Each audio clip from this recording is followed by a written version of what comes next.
Morning विद्यार्थी मित्रों, मैं पटेल नीलम कर्णावती विद्यालय में आप सभी का हार्दिक स्वागत करती हूँ। आज हम कक्षा 11 में विषय सांख्यिकी अथवा स्टैटिक शब्द में चैप्टर 1 सूचना का एकत्रीकरण की जानकारी प्राप्त करेंगे।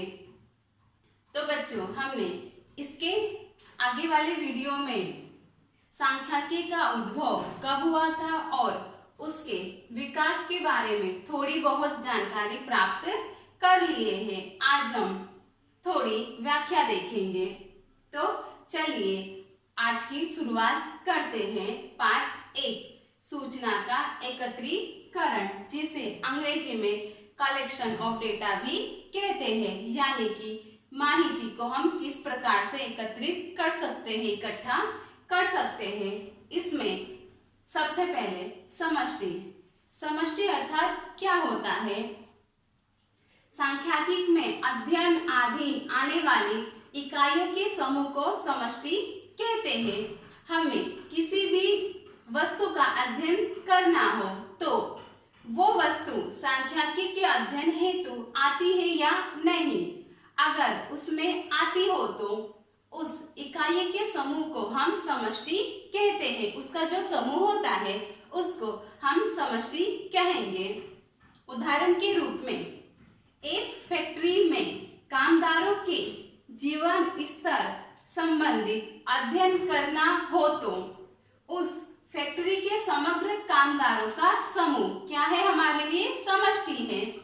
मान लो आपको किसी भी एक कारखाने में या फिर फैक्ट्री में कामदारों के जीवन निर्वाह के स्तर संबंधी आपको अध्ययन करना है, तो आपको उस फैक्ट्री में जो भी लोग काम करते हैं उन सबका समूह लेना होगा।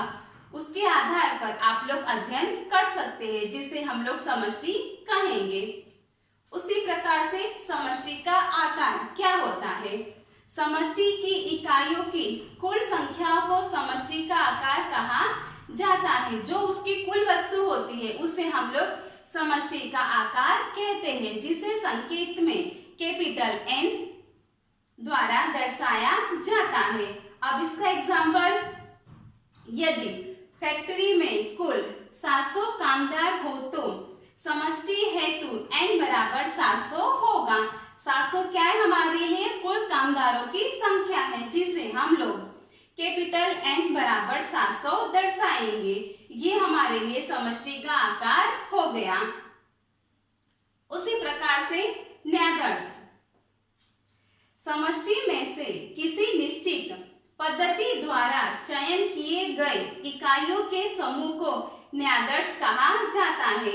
इसमें क्या होता है? जो हमारी समष्टि है, समष्टि में क्या है? आने वाली कुल इकाइयों के समूह को हम लोग समष्टि कहते हैं। परंतु न्यायाधर्ष में क्या होता है? समष्टि में से किसी भी निश्चित पद्धति द्वारा, एक पद्धति के द्वारा इकाइयों का समूह को हम लोग न्यायाधर्ष कहते हैं। उन इकाइयों के समूह को उसका अध्ययन द्वारा हम लोग न्यायाधर्ष की जांच करेंगे। उसमें किसी भी एक पद्धति का उपयोग किया जाता है। एग्जाम्पल, समष्टि में से यदि हम किसी सांख्यिकी पद्धति द्वारा 150 कामदारों का चयन करें तो चयन किए गए 150 कामदारों के समूह को न्यायाधर्ष कहा जाता है। जैसे हमने यहाँ पे 700 कामदारों का समूह लिया था, उसमें से हम लोग 150 कामदारों का अध्ययन करेंगे तो वह हमारे लिए क्या हो गया? न्यायाधर्ष हो गया। उसमें एक निश्चित कामदारों का समूह लिया गया है। इसके बाद है न्यायाधर्ष का आकार।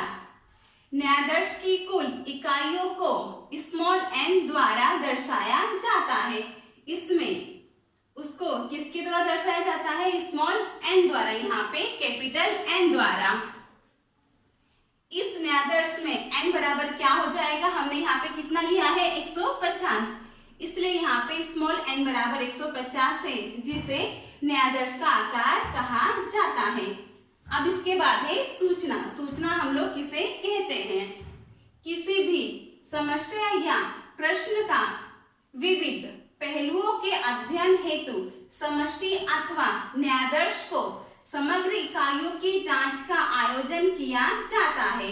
ऐसी जांच द्वारा एकत्रित हुए परिणामों के समूह को सूचना कहा जाता है। इसमें क्या होता है, कोई भी समस्या होती है तो उसके विविध मतलब कि अलग अलग पहलुओं के अध्ययन हेतु मतलब उसके जो अलग अलग पहलू होते हैं उन सबका अध्ययन करके जो हमारा लास्ट में परिणाम निकलता है उसका जो समूह होता है उसे हम लोग सूचना कहते हैं। अब है गुणात्मक चल किसे कहेंगे। यदि चल लक्षण असंख्यात्मक हो तो उसे गुणात्मक चल कहते हैं। मतलब जिस चल का लक्षण क्या हो, असंख्यात्मक हो, संख्या में ना हो, उसे गुणात्मक चल कहते हैं। ऐसे गुणात्मक लक्षण को हम गुणधर्म के रूप में पहचानते हैं। जो लक्षण होते हैं गुणात्मक भी हो सकते हैं और संख्यात्मक भी हो सकते हैं, जिसे हम लोग गुणधर्म कहेंगे। इसके बाद एक गुणात्मक सूचना किसे कहेंगे। गुणधर्म के अवलोकन के समूह को गुणात्मक सूचना कहा जाता है। जो गुणधर्म के अवलोकनों के जो समूह होते हैं उसे हम लोग गुणात्मक सूचना कहते हैं। इसके बाद है संख्यात्मक चल। संख्यात्मक चल, इसके ऊपर से आप लोग समझ सकते हो कि जो संख्या में हो। यदि चल लक्षण संख्यात्मक हो तो उसे संख्यात्मक चल कहते हैं। जिसके लक्षण क्या हो, संख्या में है, उसे हम लोग संख्यात्मक चल कहेंगे। उसके बाद है संख्यात्मक सूचना।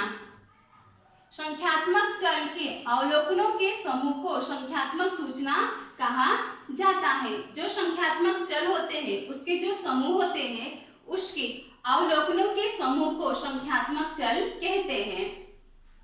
कामगारों का लिंग स्त्री अथवा पुरुष अथवा उससे शैक्षणिक स्तर इत्यादि गुणधर्म से संबंधित सूचना को हम लोग क्या कहते हैं, गुणात्मक सूचना कहते हैं। और कामगारों की मासिक आय, उनकी आयु इत्यादि संख्यात्मक चल लक्षण संबंधित सूचना को संख्यात्मक सूचना कहते हैं। इसे हम लोग संख्या में दर्शा सकते हैं। इस प्रकार हम कह सकते हैं कि गुणात्मक लक्षणों का मात्र निरीक्षण किया जा सकता है। जो गुणात्मक लक्षण होते हैं उसका हम लोग मात्र निरीक्षण कर सकते हैं, परंतु उसको हम लोग संख्या में नहीं दर्शा सकते। परंतु वह किसी इकाई द्वारा मापा नहीं जा सकता, उसको किसी भी संख्या के द्वारा हम लोग माप नहीं सकते हैं। जबकि संख्यात्मक चल को किसी इकाई द्वारा मापा जा सकता है। जो संख्यात्मक चल होते हैं हम उसको किसी इकाई के द्वारा भी दर्शा सकते हैं। उदाहरण के रूप में आय रुपए में, आयु वर्ष में। जो अपनी आय होती है उसको हम लोग रुपए में दर्शाते हैं और अपनी आयु को वर्ष के रूप में दर्शाते हैं। अन्य उदाहरण जैसे कि धर्म, शाकाहारी, मांसाहारी इत्यादि को गुणात्मक सूचना कहेंगे। इसको हम लोग संख्या में नहीं दर्शा सकते हैं। जबकि कंपनी का लाभ, विज्ञापन खर्च इत्यादि चल संबंधी सूचना को संख्यात्मक सूचना कहा जाएगा। इसे हम लोग संख्या में दर्शा सकते हैं किसी एक निश्चित संख्या के द्वारा।